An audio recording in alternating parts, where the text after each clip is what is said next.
Lately, I've been using and loving Lucia for the authentication step for my Sveltekit apps. I've had a great experience using it, and today I want to go over how it actually works. I built out a nice little example application that showcases email and password authentication. We're going to go over that later in this video. I have a full example repo built out for this. We're going to clone the repo, run it from scratch, and I'm going to show you guys how all this stuff works step by step. But before we get into that, I first want to talk about how this actually works in theory. So we're going to start at the high level at the diagram stage. Now, different auth providers work differently. Some of them will handle more than others. Lucia, I would argue, it feels to me like a very light abstraction on top of custom rolling your own authentication.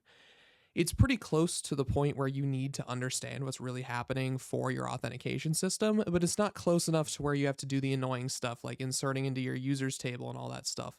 It'll handle a lot of that for us, but it effectively just provides some really nice helper methods and systems and adapters and stuff to get authentication rolling quicker and easier and better while still giving us a ton of control. So I know that probably didn't make a huge amount of sense, so let's first jump into this diagram. And also, one more thing, I do want to disclaimer this is not going to be a full deep dive into all of the different things Lucia can do. There are going to be some edge cases and different things that we're not going to quite go over in this video. This is very much meant to be a high-level introduction on how this stuff works, get the example app downloaded and running, get it so that you guys can actually use this in your apps. And then later on, we'll probably do another video where we get super deep into the nitty gritty. We do OAuth, we do other stuff like that. But for right now, we're just going to do the super high level bare bones stuff. So this right here is a very high level visualization of the data model that Lucia requires. Lucia requires us to have a database backing our authentication system, and it wants us to create these three tables. It wants us to create a users table, a keys table, and a sessions table. Starting with the users table, this is by far the most obvious and simple of them all. This is just where we store our users. This is where we'll put their user ID, which is going to be the primary key that these two are referencing. It's where we can add more optional attributes and data. So like in the e-commerce site we're building out, this is where I can put stuff in like the Stripe customer ID. I can put in their email, first name, last name, their address, all these different things we need. We put that into the users table. These are the two that are more specific to Lucia. Well, they're not specific to Lucia. Most authentication systems use these, but these are the two more complicated tables. So we'll start first with keys, because this is the thing that took me the longest to sort of get up and running and understand within Lucia, but they're actually really intuitive and really nice. So what keys are effectively a reference to the user. You'll remember when I was talking about the users table, I didn't say anything about the user's password or their GitHub OAuth information or whatever different authentication system we're using. Those are actually keys. This will make a lot more sense when we actually get into the code of how all this works, but these keys are effectively, think of them like the passwords or I don't want to use the name in the definition, but it really is kind of circular that way. These are the keys to authenticate our users. This is where we'll store an email key, where we'd have the provider ID being the email. Then the provider user ID would be their actual email. Then the password would be their hash password. So that system allows us to go through, and when we authenticate our users, we use the key. We go through all of the keys with the right system. So we go through all of our email keys, find the one that matches the data that's provided. Then if it matches, we can then authenticate the user. So I know that probably didn't make a huge amount of sense, but we'll get more into this in a second. Then finally, we have the sessions. The sessions are the actual things that allow the user to authenticate into your app. Whenever the user authenticates into your app, it will create a session, which effectively just is a reference in our database to say, hey, they're authenticated on this device. And when the user stores that session ID, we can verify that session ID within our database to be like, yep, you're authenticated, your session is valid, not expired, and we'll let them go through. So this is just storing the user's sessions. This is storing basically the user's passwords or their credentials for OAuth or whatever that allows us to authenticate them. And this is storing the users themselves. So let's look at how this actually works. Normally when I do these videos, I go and I already have the repo downloaded. I already have all this stuff set up. I want to take you guys through step by step how you would actually use and reproduce this example, because I want you guys to actually be able to use this, because that's the only way it actually does anything, obviously. So what we're going to go ahead and do is I'm going to go ahead and clone this. This is not a GitHub tutorial or anything like that. So we're just going to clone this in here, cloning, We'll clear this out, and then now we have our Sveltekit Lucia example. So we've got our project cloned from the GitHub. This is what you guys will actually go through and do yourselves. And then once we get this opened up in VS Code, there's really not too much we need to do to actually get this running, but I do want to show you guys those steps so that you don't have to figure them out yourselves. So the first thing we're going to do is go into our .env.example and copy this into an actual .env file. This project is very simple and lightweight. All we have here is just a database URL. So we're just going to paste this database URL in here. You'll notice that it's a file local DB. That's because we're going to be using SQLite for our database, more specifically libsql and Terso, because I've been really enjoying using Terso lately. It makes a lot of sense for my projects, and it makes a lot of sense for the sort of it makes a lot of sense for my projects, and it's a really nice, simple, quick, easy way to get this stuff up and running. So we're going to be using a local database here in SQLite, and now all we need to do is create our database. So now that we've got our .env created, we now need to go ahead and install our packages. I'm using pnpm. I'd highly recommend you guys do the same. Bun is also really good. I'd say either Bun or pnpm. I use pnpm because I have so many freaking projects on my disk drive because of all the videos I make and stuff, to where having that reuse of packages is huge because I don't want 20 terabytes of node modules. But if you don't have too many projects, Bun is a great alternative. So we're going to run pnpm install. Once we've done that, there's one more thing we need to do. Within our package.json here, you can see I have these two extra scripts called dbpush and dbstudio. The first one we're going to run is dbpush. So we'll do pnpm run dbpush. What this is going to do is this is going to generate and seed our actual database. So when I run this, it'll run a bunch of stuff. Drizzle will do some magic, and you'll notice right here we have this local.db. This is not a Drizzle tutorial. If you're interested, go check out their documentation, and also you can see within our Drizzle config, we're pulling out our schema from this directory, and then we're going to go ahead and use the database credentials of just a local database. So using this config, we're able to create our little local database. So now that we've created our local database, we can go ahead and run pnpm run dbstudio, and we're going to go ahead and use I'm going to go ahead and showcase Drizzle Studio here. Again, this isn't a Drizzle video, but I think it's really good for you guys to see how all this works, and this will be very helpful for explaining everything later. So you can see in here we have our users, our user keys, and our user sessions. So all that's set and done and ready.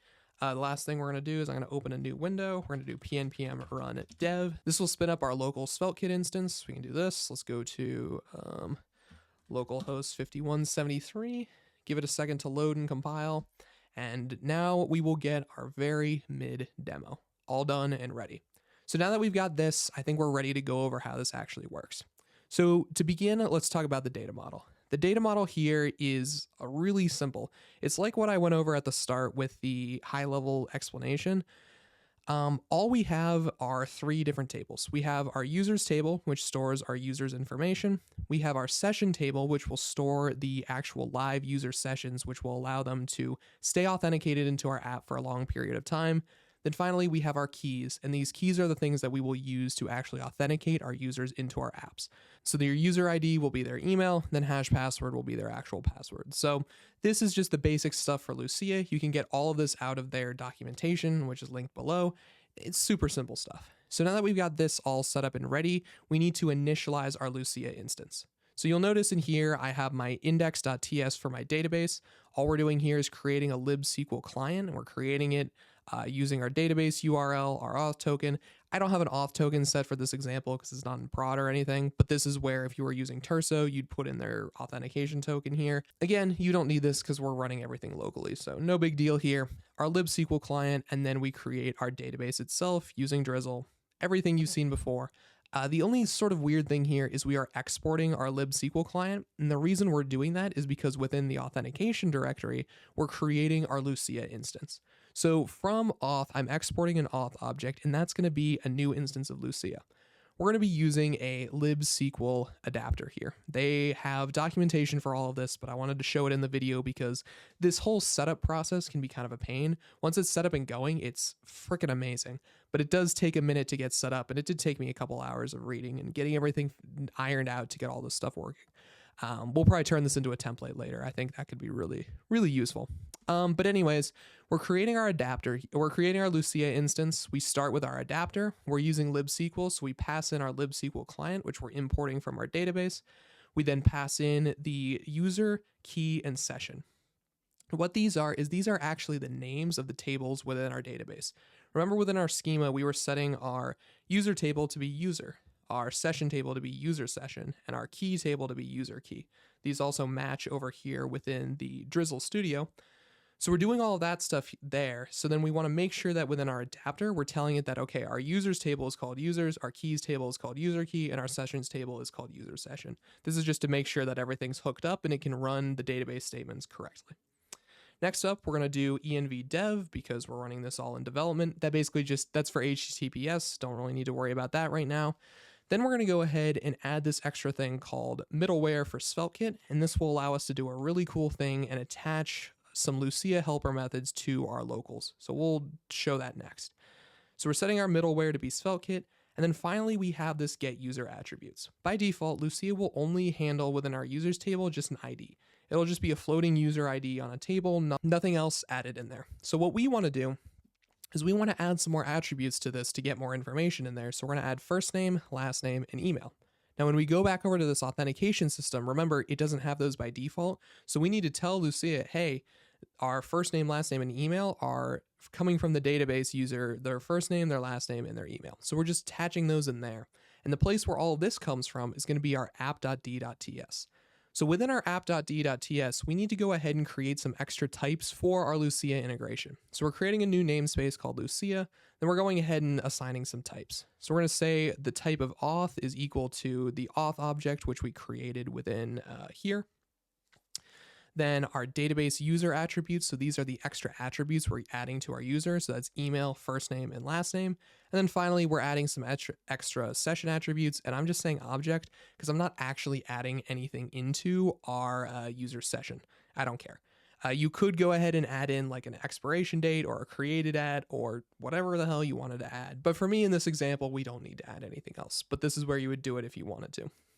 Next, now that we have our types created, we need to go ahead and look at our actual hooks. So for those of you who aren't familiar with hooks, these are basically middlewares that will run on every single request.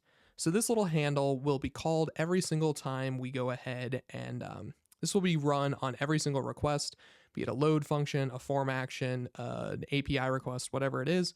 We'll call this handle function, and within this handle function, what we can do is we can set event.locals.auth to be auth.handleRequest event. This works because we set up the Sveltekit middleware earlier. So what we can do is we can set our locals parameter to be the handle requests. We can set the auth parameter to have the results of this function, and that will give us access to a ton of really useful helper methods, which you're going to see very, very soon here. Then we go ahead and resolve the event like normal, and that's about it. So that's the core of the data model and setup for this app. It's really not too terribly complicated. It's just kind of a pain figuring out where all these things go. But once you have it in hindsight, and especially when you have an example, should be very easy to work with. Now let's take a look at the actual front end and the actual implementations of all this stuff. When I hit sign up or login, it'll take me to this really basic sign up page. You'll notice that this looks a lot better than my demos usually do. They usually look really, really awful. And the reason is because I'm using shadcn for Svelte. That's not going to be the focus of this video, but we will be coming back to them later. So yeah, definitely keep an eye out for that. Another thing that I think is pretty cool about this system is when you hit login, it'll take us to the login side of things, and we can switch these two out really quickly and easily. But you'll notice up here, I'm actually switching the URLs. So I have the sign up page and the login page. And what makes these work so freaking well and this whole system be so cool is I'm actually utilizing layouts within Sveltekit. I have a video on this that I just made, but basically all we have to do in here is within our auth directory, I have login and sign up are two different pages within this auth directory, and they're united by this layout.svelte.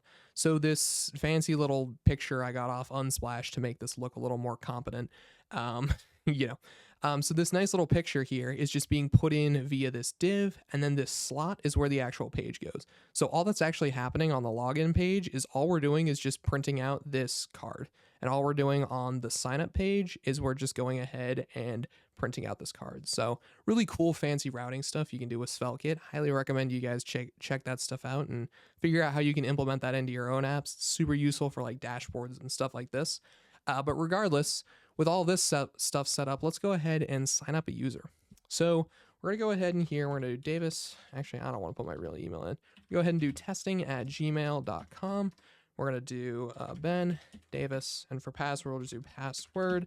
I don't have any like password authentication stuff on here, so it doesn't matter what the password is. In production, you should actually set it to matter. But once we fill out this form, we're going to go ahead and be able to hit sign up with email, and then that's going to go ahead and create our account and sign us in. So within our sign up page, we'll start on the client. It's really simple. We just have an actual form. The nice thing about Sveltekit is we can use forms the way they were intended to be used. So I just went ahead and created this really basic form here. It's going to have a method of post because we're going to be utilizing the form action within our page.server.ts here. I'm just getting their email, first name, last name, password, confirm password. I have down here, I can check if there's an error message because this can be returned from the form itself. And then you hit sign up with email and it will submit the form. So really nothing particularly crazy down in this section. The cool stuff happens on the server. So when you go to our page.server, our default form action is where we're going to actually sign the user up. The first thing we're going to go ahead and do is pull out the form data, make sure it's valid, and then yell at them if it's not. I just made a very quick video on this. I'll link it down below. It basically all we're doing is we're using a Zod form data package to validate our form data. I know you can use like super forms and stuff like that. I have not tested those out. For right now, this has been working great for me, but I will definitely take a look at that and maybe make a video on it in the future. But anyways, with this all set up, we pull in our data, make sure it's successful. Then we're going to go ahead and validate that the two passwords are the same. Their password and confirm password are the same. This should probably also be validated client side, but again, I just didn't really bother with the UI. You can easily do that using some basic state variables and checking. Not a big deal. Then with all that stuff done, we can finally create our user. So remember with Lucia, we have those three tables, auth, key, and session. Here we're going to go ahead and we're going to say our user is equal to auth.createUser, or we're going to pass in those attributes, and then we're going to pass in the key. Now remember what I said about the keys. The keys are like it's email or it's GitHub OAuth or Google OAuth or whatever. We're going to say that the provider for this key is going to be email. We're going to say that the provider user ID, which is how we identify the user themselves, is going to be their email address. And then we're going to say the password is just what we passed in, which is the password that they provided. We don't have to worry about hashing the password. Lucia will do that for us. They'll salt hash, do all that great stuff, and they'll also do it in the other direction. So we don't have to think about that stuff. We don't have to think about creating JWTs. We don't have to handle any of that stuff. Lucia will do it for us. So we go ahead, do all this stuff, create our password, and then once this user is created, we can create a session for this user because obviously the user needs to be logged in. We go down here, we say const session equals auth.createSession, and this auth object right here is being imported from our server auth directory. We create the session for the user, pass in the user ID. We don't need any extra attributes for our session, so we just give it an empty object. Then the last thing we have to do is we have to set our session, so we're going to set some cookies and stuff like that. But remember, way back when we set up those hooks, we have locals.auth now. So we can do locals.auth.setSession session. So we're just going to set our session in here, and it'll handle everything for us. And that's it. We are now logged in, and we have now created our user, and we are logged in. It'll make sure that it works. If it doesn't work, it'll yell at you. Then it'll redirect you to the profile page. On the profile page, you'll see that I have hello testing@gmail.com. It gets my email. And the way it does that is really, really simple. All we have to do is within our page.server.ts for this page, what we're going to first do is we're going to validate our session. So you can run locals.auth.validate. That'll give you your session. We can make sure that the session exists. If it doesn't, we're going to throw a redirect to sign up. And then as long as all that stuff's there, we're going to have session.user.id and we're going to have session.user.email. And then now within our page.cell, we can use all this stuff, handle it as we will. And we've got our account. I'm not going to go over all of the front end stuff for the sign in page because it's really basic, but basically all we're doing within the sign in page is we're just grabbing email password. Then the interesting stuff is for Lucia down here. What we're going to do is we're going to grab their key. So remember, keys are the identifiers which we use to log our users in. We're going to say auth.useKey email. So we want to get their email. We'll set res.data.email and then their password. So we're just passing in their user ID and then their hash password. This password isn't hashed, obviously, but they'll handle all that stuff. Then we go ahead and say session equals auth.createSession, user ID, no attributes here, and then we'll set our session. So basically what we did before, just instead of creating a user, we're just using a key. Very basic stuff. The profile page, we just showed that. And then I guess the last two things we can look at are going to be the logout system. The first thing we need to do is grab their session, make sure they're logged in. And then after we validate their session, we're going to go ahead and actually invalidate that session. So this is going to delete the session on the database. Then we set our session to null, so that'll remove the cookie, and then we redirect them to log in. So now if I hit log out, and then we try to go to the profile page, it's just going to redirect us straight back to sign up because we don't have a session anymore. So now I'm going to go ahead and log in, testing@gmail.com, password, sign in with email. And then the final thing I'll show you guys how to do is delete your accounts. We hit this button, we delete our account, we're back to mid demo. And the way we do that is incredibly simple, actually. I have within the profile page, I have this extra server directory. We expose a delete endpoint. All we have to do is grab our session here. You can actually see I console.log it. Down here, this is what the session object actually looks like. We go down in here, do all this stuff. We can go ahead and then just call delete user. We just do await auth.delete user, pass in the user ID. This will automatically clear out all our keys, all our sessions, the user object. We can send back a 200 of deleted, and that's it. That is the authentication system done and dusted. Hopefully that was helpful for you guys. That went a lot longer than I intended it to, but you know, there was a lot to talk about here, and I wanted to make sure that we got deep into it and you guys got a full sort of look at how all this works. This is a prerequisite to some stuff I'm going to be talking about very soon within the e-commerce site deep dive I'm doing. Lucia is how I'm going to be handling authentication in there, and it's how I'm going to be handling it in future projects. So I wanted to get this video out there, give you guys a good example of how all this works. Again, I highly recommend you use the example that I provide down below, run through, try and actually get it running on your computer, do all that stuff, and let me know if you have any questions. If you enjoyed, subscribe, and I will see you guys very soon.